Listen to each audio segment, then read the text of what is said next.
Kamen Rider Wiki. Hey YouTube, Kamen Rider here. Welcome to my review for the DX Flying Falcon Progrise key from Kamen Rider Zero-One. My first Zero-One review. As per usual, they kind of release one, well, kind of, they did. They always release kind of one gimmick item. I don't know why I keep saying kind of. Well, one gimmick item to sort of act as a teaser before the driver comes out. Although they gave some of the drivers out early this year to some of the Japanese reviewers and stuff, but you know what I mean. If you've been collecting Rider in any form in recent years, they always have an early collector's item, early gimmick item out there for you to sort of wet your whistle. That's such a weird and gross phrase. Anyway, just a quick look at the box since it's a new year, new packaging. Pretty par for the course stuff. Honestly, it looks like a Ride Watch box, like the same style. They just smushed it this way, like even with the little, like it doesn't even need this curve here because it's just a straight up thing here, like it would just, I don't know, but it's just kind of funny to me that it looks like that same exact style, but pretty much what you'd expect. You got to look at the form it transforms them into there, which looks pretty cool. Look at what you get in it, shows you how it works and how it's going to work with the driver and the little blaster here and stuff like that. So obviously we can't do that yet because I don't have them, but of course I will be showing this in both of those when I cover them here in just a few weeks. But let's go ahead and take a look at what we can, which is just the device itself. I mean, it looks very much like a cassette tape, as you can see, which I think is really neat, but it also looks like a cool piece of tech. A piece of very pink tech. It's like looks like a piece of toy tech. Like, it doesn't not look like a toy, but I also like the tech look of it. I do like the overall design of it as well. Like, I like the Falcon symbol, both of the Falcon symbols that are on here, but I like the way that this looks and the text looks. And then you can flip it open here, and then you get the insides of the Falcon, which looks pretty cool and cybernetic and stuff like that. And then when you have that, you get another symbol there. Kind of looks like a futuristic power coin. But I really dig the design of that in general. And this can like sort of flip out like that, which is very satisfying. After you give it enough pressure, it'll sort of fling itself out. That's like almost too satisfying. Like, I feel like that's something I'm gonna break on one of them because I'm just gonna have it at my desk and flipping it. And so that's really fun to do. I really like that.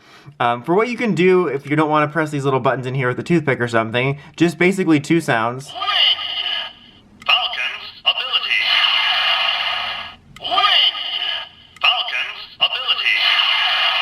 This one sounds like it's saying orange, but I did bring in my highly sophisticated hacking tools. Falcon's ability. You get to say that and let go of this one. Flying. That's what happens when you let go of this one here. Flying Falcon. Falcon's ability. Flying.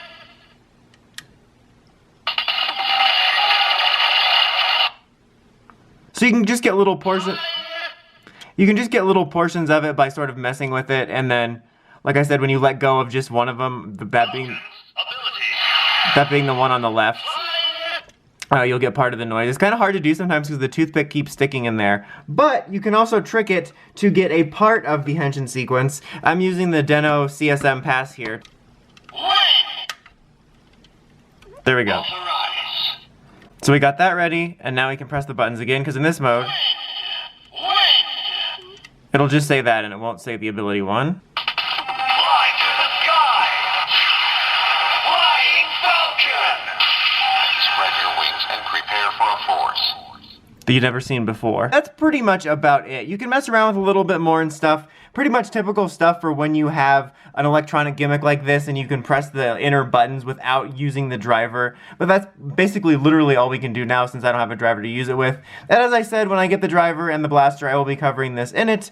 But in the meantime, this was a cool little taste of what's to come. I really dig it so far. I really like the sounds for it. For the most part, I really like the design. I feel like it's one of the bigger gimmicks we've gotten to, although it's not that far off from something like a Ride Watch or something, but I think it's a really neat gimmick. I think it's kind of unique and cool looking, and like I said, the sounds are kind of interesting, so we'll see how my feelings evolve over the year when I get more of these. But for now, I think it's a fun first start, and I'm looking forward to getting my hands on the bulk of the main toys so we can sort of see how much fun this line might be or not be.